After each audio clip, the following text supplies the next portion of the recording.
আসসালামু আলাইকুম রহমতুল্লাহ।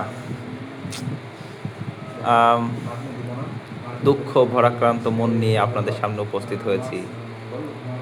আরেকটু পরে আর্জেন্টিনা আর তার চিরশত্রু ইংল্যান্ডের একটা একপাক্ষিক ম্যাচ হতে যাচ্ছে। আমি আসলে এখন এসেছি মানে মনে খুব একটা কষ্ট নিয়ে, মানে আমি খুব অনুতপ্ত। এ কয়দিন মনের অজান্তে অনেককে কষ্ট দিয়ে ফেলেছি, অনেককে নিয়ে ট্রোল করছি, স্পেশালি ব্রাজিলকে নিয়ে।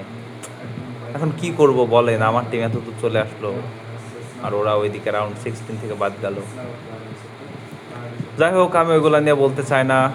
আমিও খুব কষ্টের ভেতরে আছি, খুব টেনশনে আছি। হয়তো আমার সময় ফুরিয়ে আসছে, আপনারা আমাকে মাফ করে দিন, আমার কেউ গালাগালি করেন না।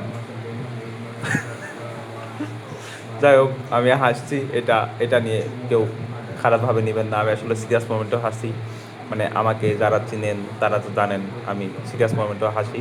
এটা আমার একটা খুব বাজে একটা অভ্যাস, আমার কিছু করার নাই। যাই হোক, কেউ কষ্ট মষ্ট পেলে আমারে মাফ করে দিয়েন, আমার আর কেউ গালি টালি দিয়েন না, আর কেউ থ্রেট দিয়েন না। আমি আর কোনো ট্রোল ভিডিও বানাবো না।